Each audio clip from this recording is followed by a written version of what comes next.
and welcome to another broadcast of the Fellowship Hour. The Fellowship Hour is a production by the Christ Jubilee International Ministries, a multinational, multicultural, and non-denominational church. Please invite a friend, a family member, or neighbor to join you for this special broadcast of the Fellowship Hour.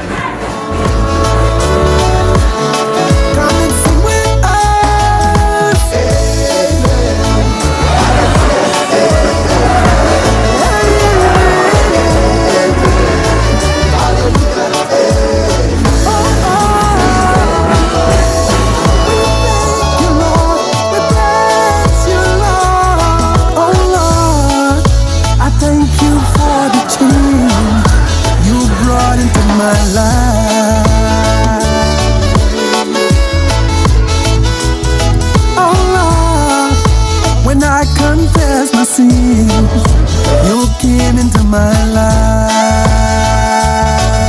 and you set me free. Amen. Hallelujah. Amen. 1, 2, 3. Christ Jubilee is a church with a vision to rise vibrant Christians as leaders and transformers in their communities and world. A church committed to embracing, evangelizing, and empowering all nations with the principles of God's word and of His love.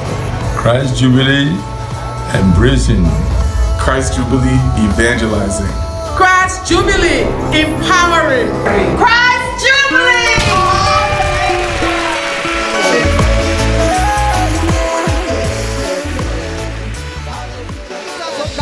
We release it upon sickness. Follow the blood of Jesus, oh God. Every situation that we cannot handle, we say the blood of Jesus. Let it be released this morning. The blood of Jesus, oh God. That is able to break every stronghold. The blood of Jesus, oh God.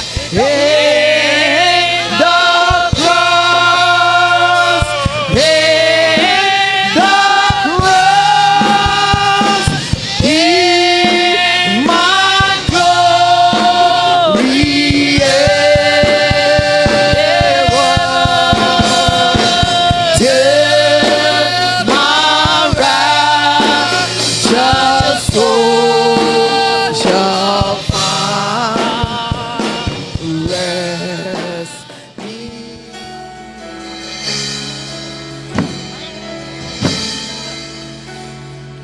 All things are possible.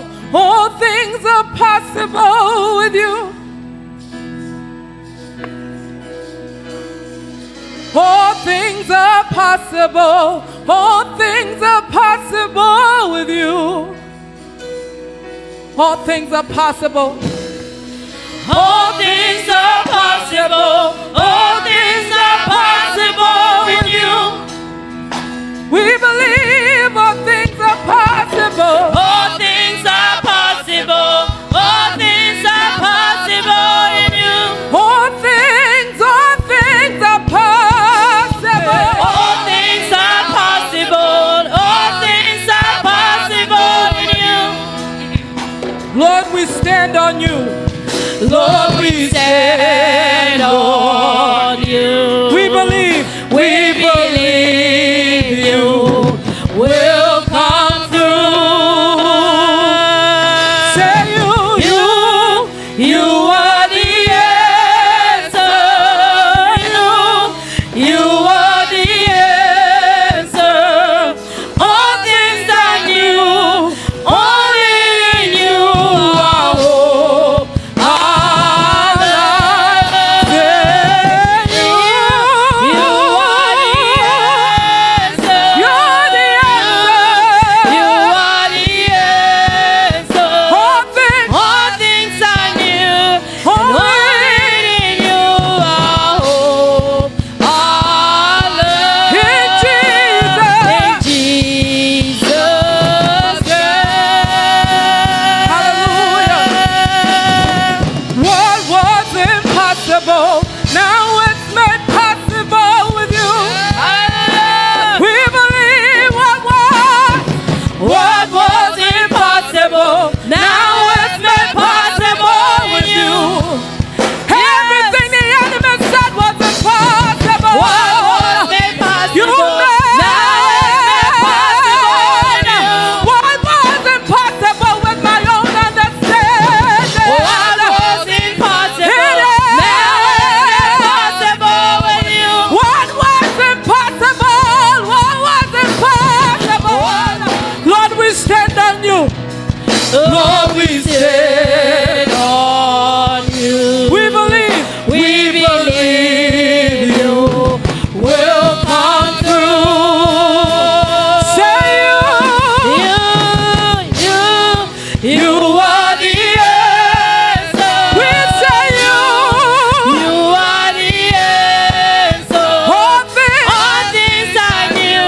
chains are broken. Mountains tremble. Blind side open. Chains are broken. Mountains tremble. Blind side open. Chains are broken. In Jesus. There's no weapon formed against me that will prosper. There's no weapon formed against me over my family, over my children. There's no weapon. There's no weapon. There's no weapon that will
I trust the ever-living one. His wound shall bleed. I need no other argument.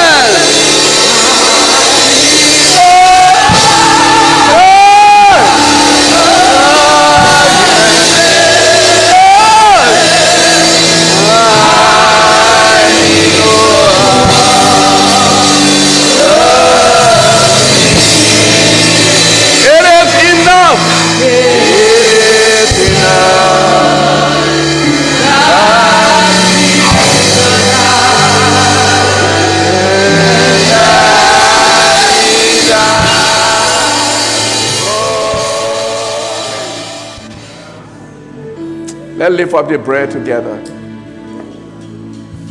Father, we know that your blood that you shed, your body that was broken, is still potent, it is still active. It has never lost its ability to heal and to save.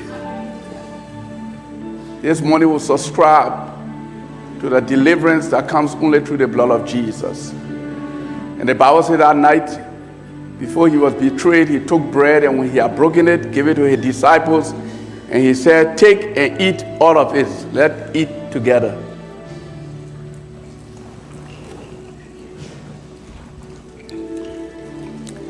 In the same manner also he took the cup, and when he had blessed it, gave it to his disciples, and he said, drink all of it, my blood of the new covenant, which is shed for the forgiveness of the sins of many people, more than 2,000 years ago. But because the blood of Jesus is potent and active, we are beneficiaries. So in obedience, we take together.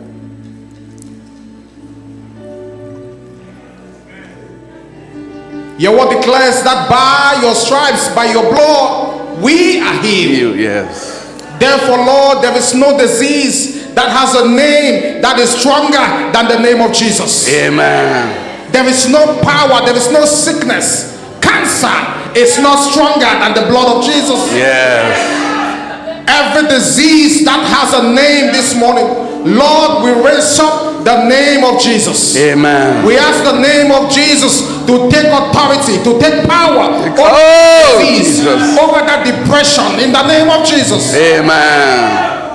Your word declares that your peace you give unto us, yes, not as the world giveth.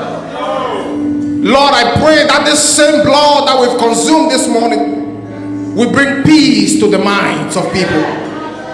Anyone, oh God, under undue pressure, we command that pressure to come down in the name of Jesus. Amen. Anyone that the devil is suggesting things to you, anyone that the devil is whispering in your ears, yes, we declare this morning that voice is disconnected from you, in the mighty name of Jesus. Amen. Let the peace of God reign in our midst. Yes. Let the peace of God reign in our homes. Yes. Let the peace of God reign in everything that you do.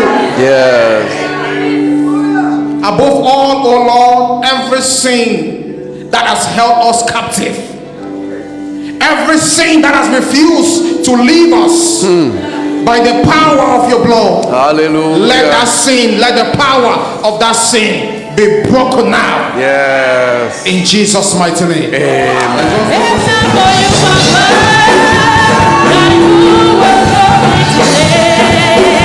You took me from the bed of nowhere, and you brought me to the place of honor. This is my life today.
Chapter 2, verse 11. Then Elkanah went to his house at Ramah, but the child Samuel ministered to the Lord before Eli the priest. Verse 12. Now the sons of Eli were corrupt. They did not know the Lord. Therefore the sin of the young men, of verse 17, was very great before the Lord, for men abhorred or they hated the offering or coming to church because of what these boys were doing. 22. Now Eli was very old, and he heard everything his son did to all Israel, how they lay with the women who assembled at the door of the tabernacle of meeting. So he said to his son, why do you do such a thing? For I hear of your evil dealings from all the people. No, my son, for it is not a good report that I hear. You make the Lord's people to transgress. If one man sins against another, God will judge him. But if a man sins against God, who will intercede for him? Nevertheless, those boys did not listen to the voice of their father, because the Lord desired to kill them. Verse 26, and the child Samuel grew in stature and in favor both with the Lord and with who? Men. Because the Lord desired to kill them. Verse 26, and the child Samuel grew in stature and in favor both with the Lord and with who? Men. We'll stop over there. We'll come to the next one later. Let's just bow our heads. Open our eyes, Lord. Each of us, whether man, woman, whether boy or girl, you have placed us on assignment. You have placed something in our hands. We are fathers, we are mothers of something. And Lord, you will hold us accountable for every mess that we create. Open our understanding now and guide us. In Jesus' name, can the church say amen? Amen. You may have your seat. I would like to ask the audio room to please allow the presentation to stay on the board. I want to use that quickly so that we'll be able to do this as quickly as possible. Last week, for those of you who are not here, we had baby dedication. And because of the baby dedication, there was a message I had to encourage parents on. I know we are coming to Father's Day. And we have Mother's Day in May, and then Father's Day is coming up. It's a good time to also just encourage us, those of us that God has placed as a head over certain things to manage, whether it is our talent, whether it's our treasure, or whether it is our time. And we are using the life of Eli, his sons, and Samuel. So last week the topic was the sons of Eli were corrupt, but Samuel served God. The emphasis is that in the midst of corruption, Samuel served. Because most of the time we say, well, everybody is doing it. You don't have to do it. Not because everybody is doing it that you follow suit. Everybody will be held accountable for what they do. The choices that you make also, you will be held accountable in Jesus' name. So Eli's sons were corrupt, but the little boy Samuel, who we consider an adopted son, he was very faithful to the things of God in the midst of the corruption. In Jesus' name. This message was predicated on the fact that many parents are really worried about their children today. I mean, yesterday, as we go from place to place, from function to function, and we see things, we get very concerned about the next generation. Watch this.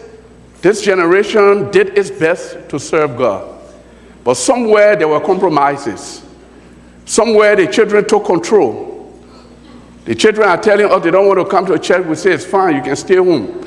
Now, those children who took control are now the ones having children. So their perception, their spiritual perception about the things of God are far latent than ours. And ours were even far latent than our parents or grandparents. So what will the next world look like when our children start having children? It is frightening. Hallelujah.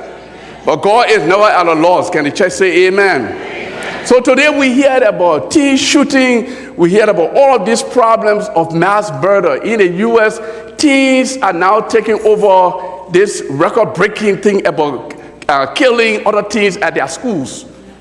Children get guns. I don't know where they get them from parents who say they have a right to have guns. And they go into schools, they go into shopping malls, even in homes, they are killing their own parents and their siblings. So there is a problem that prevails in Jesus' name. What do we do as a church? Most of these things will stem from, just a quick summary, from poor supervision at home. Some of these kids are practically raising themselves. Even though they live with parents, but there's a whole lot of compromise that is in the home. Inconsistent discipline. We say we'll do something and we don't end up doing it. The interaction with parents is non-existent. We find parents who themselves are on drug. So the children grow up in such a drug-infested environment. We find most of them being involved with criminal gangs where they can easily find their place. So be a parent into this world, you got to be strong. You got to be able to stand and say, Lord, in the name of Jesus, I take authority over my home and over my children in Jesus' name. Parents themselves are depressed. So these children are living in home where parents are going through all forms of depression. And because of that, they are founding their places with the wayward gangs. Some kids, let's be honest, some kids are born with dark personality. All of us are sinners, but some kids are really born with split personality that if you are not careful, that they can take control of your home and your environment in Jesus' name. Some of them are obsessed with weapons. They are obsessed with killing. And some of them are ready to get things at any cost, no matter what it means to the society. For those of us who did some level of sociology, they call it Machiavellian principle. They are ready to grab. Anybody can get hurt. They don't care. As long as they can have what they want to have. And there are some of those kids also who are coming up in extreme poverty. Or they are coming up in homes where they see a lot of domestic violence. And so they grow up in such a situation. Samuel, in as much as he loved God from childhood, his home was not ideal. Nobody should think that the prophet Samuel came from an ideal home. He came from a home where one mother could have children and his mother could not have children. So there was that constant struggle in the home where one mother kept putting the other mother down. And he saw and he heard of that. He was a miracle child, but he came from that environment. So he grew up in a church where he saw the pastor and the pastor's children were compromising. And yet he was living within the temple and seeing all of these things. So Samuel had a right to say, you know what? I too have a right to be bad. But he chose to do right. Because in the midst of no matter how corrupt the environment is, God's grace can carry you in Jesus' name. So we say to our sons and to our daughters, we say even to our fathers and mothers, our brothers and our sisters, you don't have to be like other people. So we have a lot of homes that are dysfunctional. And Eli's home, I'm telling you, was a dysfunctional home even though he was a pastor. His children were doing stuff and he never disciplined them. I read a passage. The Bible says the children were corrupt, they were taking bribes, they were mistreating the congregants as they came to church. Then they were selecting women the same way they were selecting the best of food and extorting them from the people. They were looking at the most beautiful women and using them within the church, within the temple of God. And the prophet Eli said nothing. So we see an example of a father who was a father in a home, but he was practically absent. Our prayer is that God will open our eyes. Can the church say amen? Amen? I want you to bow your head with me. I know there are parents here. I know there are children here. I know there are family members here that God has made you a trustee of something. And it seems to be going wayward. And you are worried. You are worried. Instead of worrying, we need to pray. We need to take authority. We need to pray that God will open our eyes to see what is being done in secret. One parent said this, that I woke up one morning and realized this is who my son was. But all along, I don't believe it happened at once. It was happening behind the scene, but the parent never saw it. May God open your eyes and God open your spiritual mentality, that you will be able to see and deal with the situation in Jesus' name. Can somebody say amen? Amen. So this morning, what I quickly want us to do is that in the midst of all the immorality, in the midst of all the laziness, in the midst of all the abuse, in the midst of all the compromise, what kind of man was Eli? This is not a Father's Day message, but something to encourage us. And I just want to point out a few things about Eli that I believe would be of much help to us. By the way, there are many fathers in the Bible who were failures.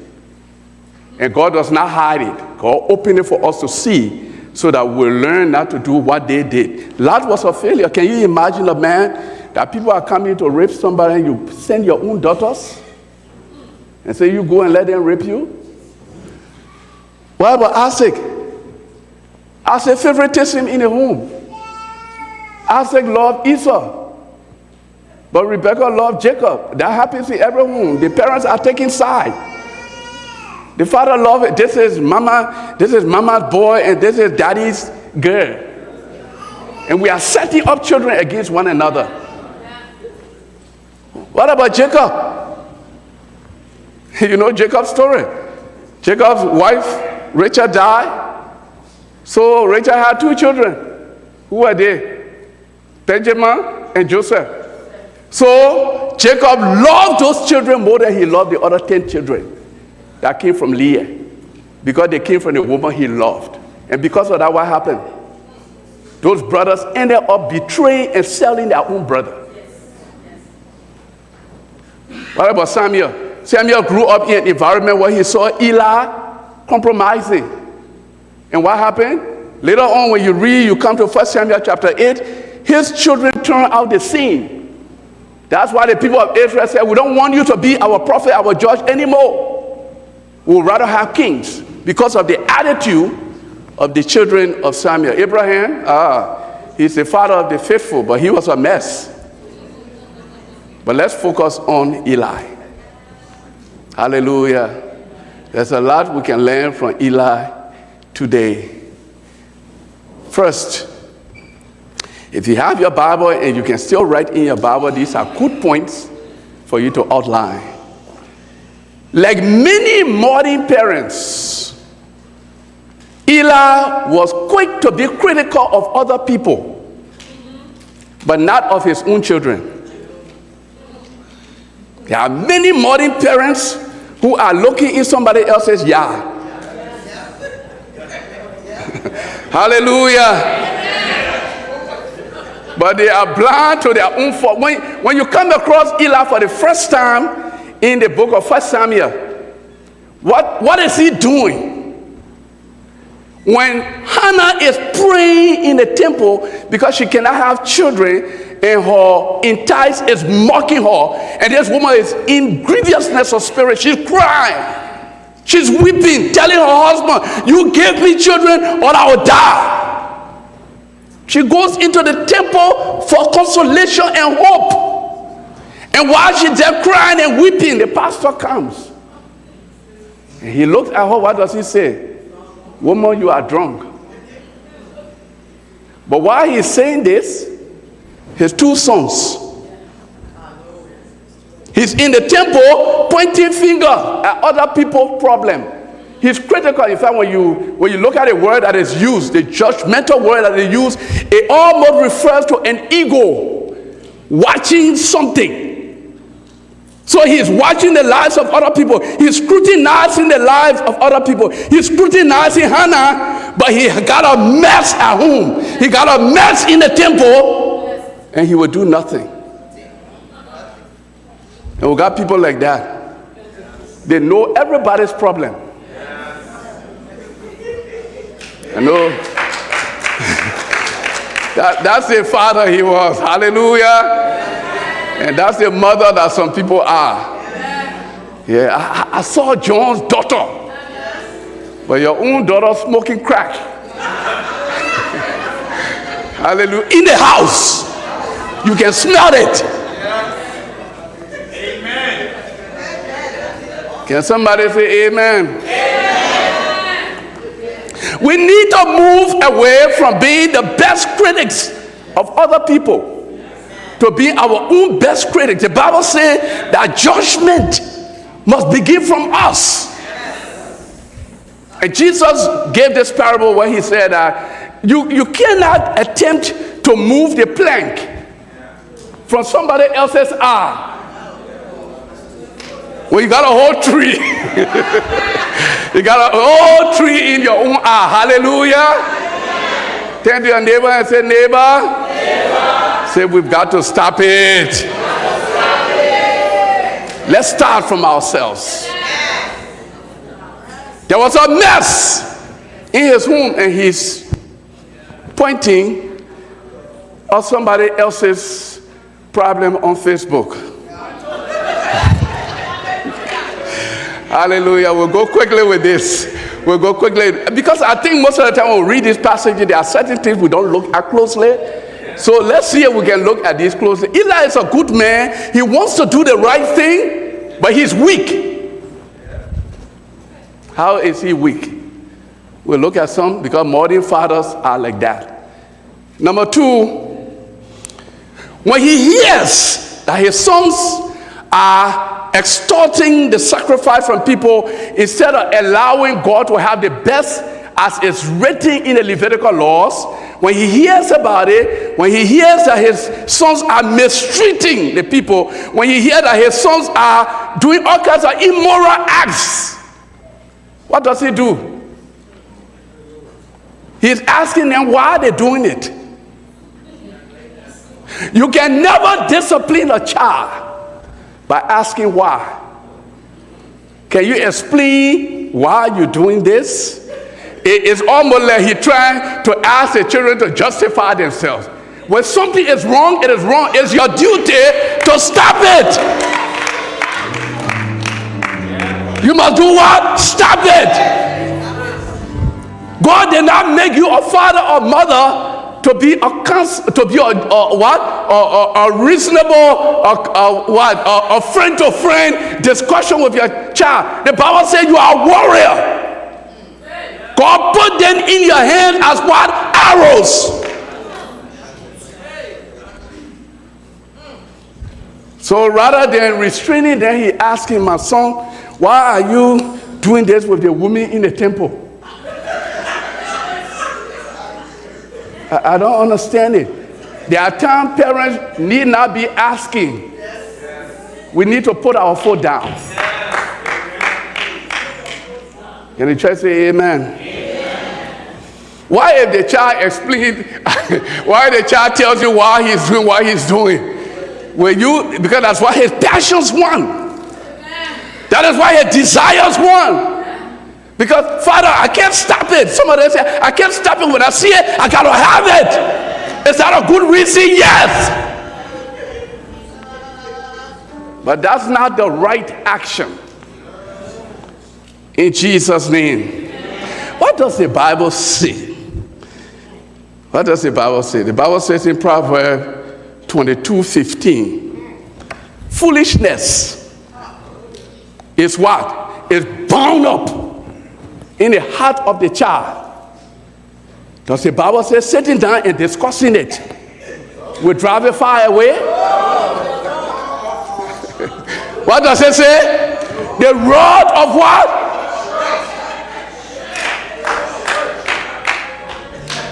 There's a time, don't get me wrong, there's a time to sit down and talk. But there's a time to rise up and act. It said the rod of correction will drive it away. No, it said far away. I hear some kids come to their parents and thanking them for the manner of parents they were. I'm one of those. I really thank God for my father. When my father was doing these things, I thought he didn't like me.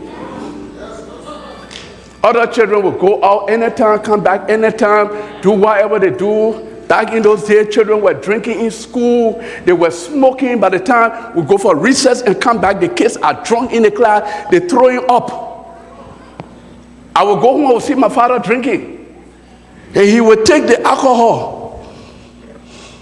And he would show it like this. In those days, they had some kind of drink called a golden pot or something like that. And he would show it to me like this. He said, I can drink it, but not you. The day I catch you drinking. And I try. Brothers and sisters, I try. I tried beer, I tried stout, I tried a Heineken, I tried a Guinness, I tried smoking. It never worked. I tried a hard liquor, the 100%. In Ghana, they call it akpeteshi. Because my father produced it, I tried it. If it had not been for the grace of God, I'd be dead. But my father disciplined me about school. There's no way you stay in his house, you don't go to school. So rather than sitting to discuss, we need to take action. Can the church say amen? Amen. Number 3, Eli got angry about things when he heard that his children were doing all of these things in the temple. What did he do? He got upset. He blew up, he vented his frustration, but he did nothing. He blasted, but he never stopped them. So when he came anytime and began to blast, guess what? The children had heard him blasting before. He will cool down. Yeah, when daddy cools down, everything will go back to normal. Whenever I see you doing this again, I'm going to punish you. I'm going to do this. Then he will catch them doing it. He'll be silent. Children are not afraid of bark. They're afraid of bite. So you can't say you will do and don't do. You can't say you will punish and don't punish. Then you are contradicting yourself before your children. They see it. Don't see these kids as being ordinary and dumb. They are incrementally smart. From the time they are in the womb until they come out, they are learning control. Hallelujah. Amen. When they are in the womb and they are, I don't know what goes on in there, I've seen it. When they are in there, they're pushing, you can see the leg and everything going in all directions. Then when they come out, they are in a crib and they want to eat, you have to rush and give them food. Some kids in the house, when they want to do something, you start, then they break everything. Control. Hallelujah. Amen. So learn to be a doer and not a seer. Can the church say amen? Amen? Like I said, I want us to go through this quickly. Then also we see something about Eli. The Bible says he loved his sons more than who? More than God. God himself told Eli, you prefer your children, you honor your children more than you honor me. And we have environments, we have homes where the children are more respected and honored than God. If the children say they're not coming to church, the parents don't come. That's sad. So they grow up and they take control. So Eli's kids dominated him. He loved them. There's nothing wrong with loving your family. I believe our first ministry is for our family. But to put our children beyond God, the one who gave us these gifts in the first place, is wrong. We must learn to honor God above everything else. When we are committing, when we are dedicating, that's why I encourage parents, dedicate your children to God. It doesn't mean salvation, but at least it means telling the devil, I have given everything I own over to God. Let God take charge. And where you feel, where you do the best and where you feel, leave it with God. God knows how to handle the situation in Jesus' name. Could he have done anything? These children were, they considered them young men. And by this time, he was around 70, so we are assuming that it is possible that he started having these children late. And most of the time, children in our late years, We have a special attachment to them. Could he have done anything? Oh yes, I'll just give you one passage. Deuteronomy 28:18. If a man has a stubborn and a rebellious son, who will not obey the voice of his father or the voice of his mother, and who, when they have chastised him, will not listen, then, watch this, then his father and his mother shall bring him to the elders of the city. And they shall say to the elder, this our son Jeremiah is stubborn and rebellious. He will not listen to us. He's a glutton and a drunkard. That's what these boys were. Here is the extreme, which I don't advocate for, but if you don't do, in essence, this is what you're doing for their future. Then the men of the city shall take him. This is after many counsel and advice. They shall take him and stone him to death. So you shall put away the evil from among you, and all Israel shall hear this and fear. We don't hear of this actually happening in Israel because people love their children, but the extent was that it will help children to make the right decision. But here is what happens. If you don't do that which is required to bring them under discipline, you kill their future. You kill their dreams. Any child that is left unsupervised is a weapon of destruction. They will weep and they will cry and they will moan and they will tell you you are not just, you don't love them. This is not about their feelings. It is about your responsibility. Hallelujah. So let's not be carried by their cuteness. Let's do what God has called us to do. Can the church say amen? Amen. Then we have some parents who are overly driven by a desire to protect their children from harm rather than to discipline them. They don't want these kids to go through any form of discipline, because if they go through discipline, they will think we don't love them. So we're trying to protect them from harm. Listen to what Eli did. In number 5, in 1 Samuel 2:25, when he rebukes his children, he's not rebuking them in order to make sure that this is not repeated. He's rebuking them so that they cannot receive judgment from God. You don't train a child so that the child will be able to avoid this punishment. You are training a child for the future, because there will come a time you will no longer be there. If I say, for example, if you do this, you will not get your Nintendo game. Then the child will want to do whatever he has to do in order to get the game. So it's a reward thing. What happens if there is no game?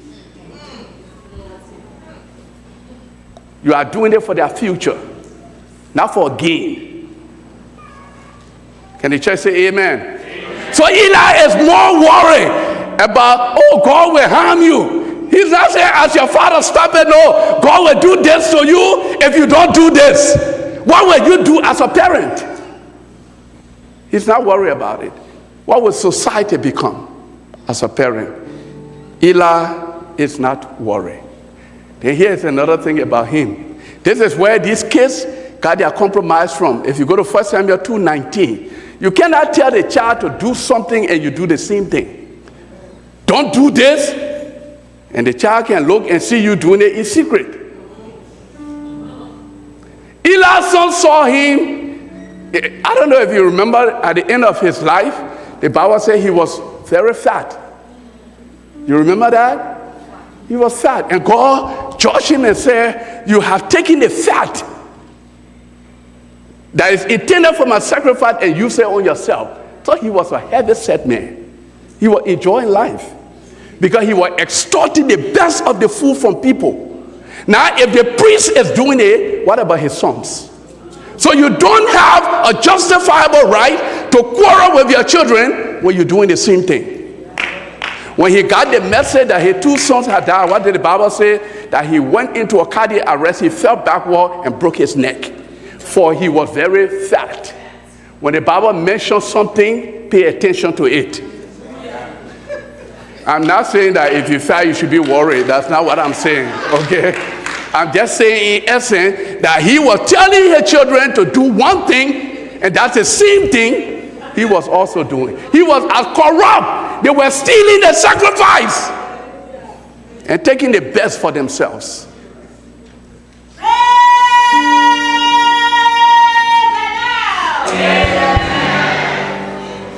Second to the last,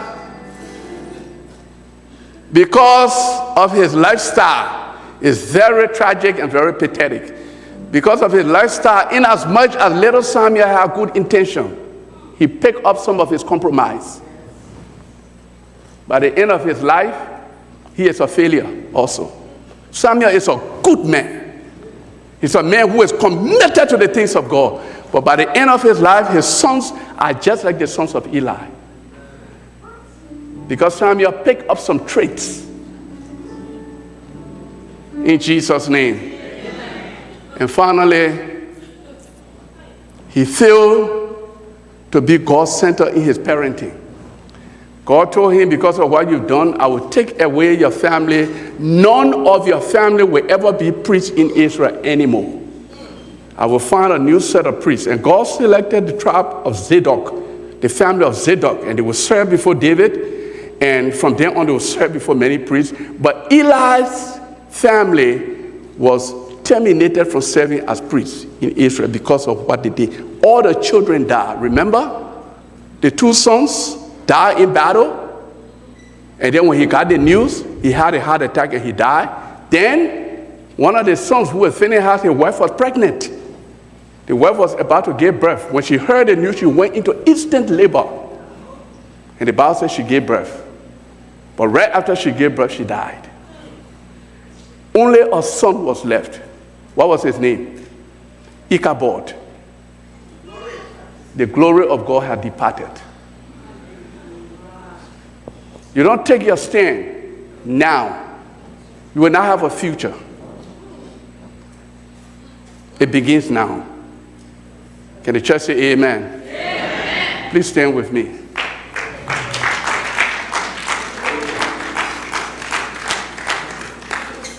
Just bow your head with me. Intentionally, I want you to listen to this as we close. Because of the choices of Eli, because of his passivity in parenting, because of his ability or his desire to compromise and to see the faults in other people rather than his own family, spiritual decline came to Israel. The Bible says the word of the Lord, vision was not even possible anymore. Because of our actions, our family, the next generation, they have no sensitivity towards God. Have you sat down and wondered, these kids I'm sending into the future, if I'm not here, will they ever remember who God is? Are you training them up the right way?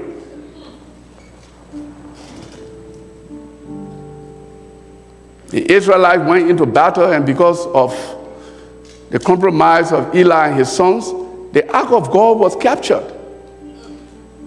Do we wonder why the liberal agenda, why things that we don't consider conducive are prevailing in the society? I told you last week that nowadays there are certain states that say that when the child is born, you don't assign gender. Let a child grow up and decide what kind of sex they want to be. That's the society in which we find ourselves. So the enemy is winning. If you look on the surface, that's what it looks like. Israel encountered national defeat. You say, oh, God is on the throne. Yes, but you can have physical defeat because of choices you make.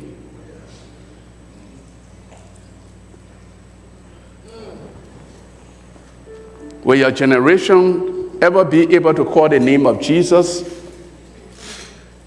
by virtue of what you're investing in them? Even for those of us who are not parents. The thing about God's word is that God has made us to become parents to people and to things that he placed upon our life, giftings, God has placed something in your life, and you are messing with it. Instead of rising up and say, this passion of God placed in my life, I will make a difference with it. No. You are messing around like everybody else. Continuity is not our portion, not in this life. This life will pass away, and everything that is in it, our accountability will be in the next life. Are you ready? I want to encourage us in the month of June, dedication of 2 children last Sunday. Do the best you can.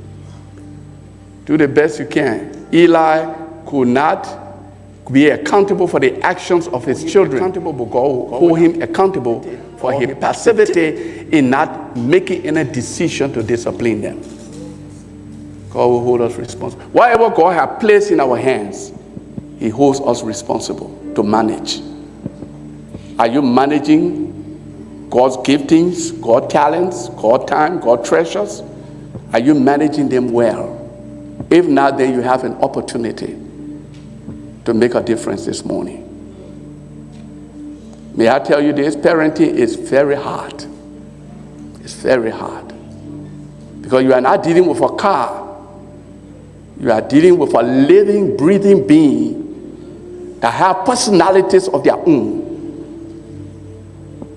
But the one who created them, who is your Lord, can give you the discernment, can give you the aptitude, can give you the endurance, the patience to be able to do what he has called you to do. Does it always mean that when we do everything well, our children will turn out well? No. But at the end of the day, there's a song we sing, a hymn we used to sing. I wonder, have I done my best for Jesus? Do the best you can, and let the grace of God take over in Jesus' name. Amen. Hallelujah. So in closing, I want to pray for parents. I want to pray for parents. Lord, give me strength to restrain. Give me the wisdom to restrain. Help me to be able to discipline with kindness and not with hatred. Because the welfare of the nation, the continuity of your family, the reputation that you want to leave behind in society is not in your property. It's in your children. Never give up on them. Never. Pray for them to hear God's voice. No matter how far they go, that they will not stay too long and come back too late. Pray for God to give you wisdom to know when to speak and when to be silent. Let God give you patience in Jesus' name. Begin to thank God for what you can see, what you cannot see. Pray for the softening of your own heart. The Bible says, fathers, don't provoke your children to anger. Pray that God will give you wisdom to be the right father and the right mother. In Jesus' name, can somebody say amen? Amen. I'm going to call upon mother or not. But I want all the men to please come up.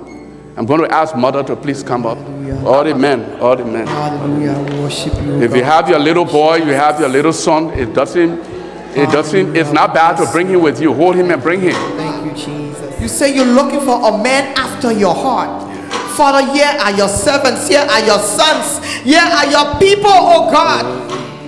As you have made in the head of the home, Jesus, we bless you, oh God. We thank you, oh God, that they will take authority. They will take their authority in their home and be the priest of their home. We thank you, Jesus, that your spirit will rest upon them. That in the morning they will wake their family up. When they can't do it, they will find time, oh God, to gather themselves, gather their family, oh God, and lead the way in the name of Jesus. Yeah. We come against every arrogance from the enemy, every pride from the enemy, oh God, because you say if we humble ourselves, you will lift us up, oh God. I pray for your lifting in every man in this place to this hour, oh God.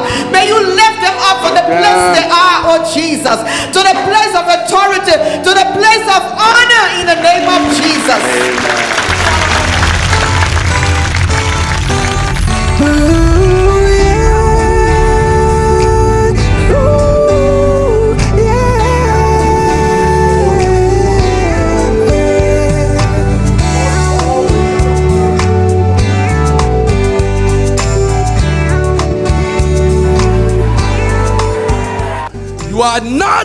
illegitimate before God.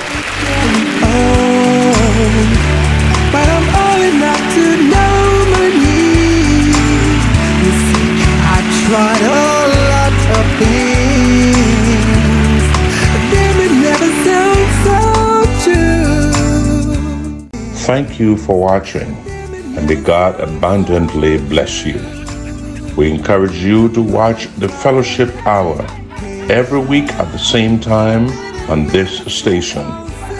Until we meet again, God bless. Rights of education, but they brought no satisfaction.